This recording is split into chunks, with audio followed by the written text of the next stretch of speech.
আমার কি কষ্ট রে, আমার কি কষ্ট। তো মানুষ কত কথা বলে, আমি কিছুই শুনতে পারি না। আমার কি কষ্ট, আমার মনের মানুষ বন্ধু তুমি হইলা না, জ্বালাই গেলায় আগুন নিবাইয়া গেলা না। মানুষ বন্ধু তুমি হইলা না। কিরে এটা কি রে, আদা সাদা কেন যাই তো কি এটা? আরে এটা তো একটা মানুষ। কে মানুষ? কে আপনি এখানে বসে রয়েছেন কেন? তুই বৎস, তুই আমার 200 বছরের দেন ভেঙেছিস। তোর তো রাজকপাল, এই তুই ছাড়া আর কত মানুষ আইছে আমার দেন ভাঙতে পারে নাই। তোর সে রাজকপাল আমি দেখছি দেনে তাইকা, তুই অনেক ভালো। তোর তো রাজকপাল, তোরে একটা জাদুর হেডফোন দিতাছি, তুই এই হেডফোন দিয়া মানুষের মনের কথা শুনতে পারবি। নে বৎস যা। এটা দিয়ে মানুষের কথা শুনুন দেবো? আচ্ছা, হ্যাঁ। বন্ড মানুষ দিছে, বেই যায় শুনি নাকি।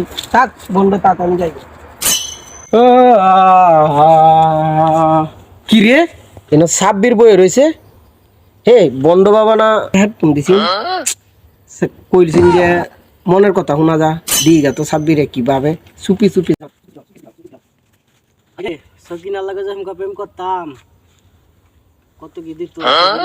শুরু একটা কারণে ব্যাকআপ করে নিলাম, ব্যাকআপ করে তখন বুঝতেছি পকেটে 10টা টাকাও নাই বিড়ি খাওয়ার লাগে। সকিনার লাগে যখন প্রেম করতাম, টিয়া দিত, সুকারা টিয়া দিত, সবকিছু করার লাগে টিয়া দিত, বিড়ি খাওয়ার টিয়ার এখন তো দিত। আর এখন 3 দিনের ব্যাকআপ হইতে দেখিয়া আমার বিড়ি খাওয়ার টিয়ারাও নাই পকেটে। আই রে কি যে করি, এখন কিছু কিছু আমার ই করা লাগবো না অন্য কিছু করা লাগবো বুঝতে পারতেছি না কি যে করবো। আই রে এনে বেকার বয়ে থাকলে সকিনারা পাইবি, কাম কাজ না করে বিড়ি খাওয়ার চিন্তা করতেছ। এই লো 10 টিয়া ধর, 10 টিয়া দে, কাম কাজ করবে, তাহলে তোর সকিনা তোর কাছে ফিরে আসবে। এ ভাই ভাই দাঁড়ান দাঁড়ান, আমার মনের কথা আপনি জানেন কেমনে ভাই? মনের কথা ভাই জানছি কেমনে আমি। না ভাই কেমনে জানেন ভাই? কয়ে যান ভাই, কয়ে যান ভাই, কয়ে যান। আরে ভাই কয়ে যান, মনের কথা জানলে কোনো আইডি হাতে কিন্তু অবশ্যই কিছু আছে। মনের কথা জানলে কেমনে?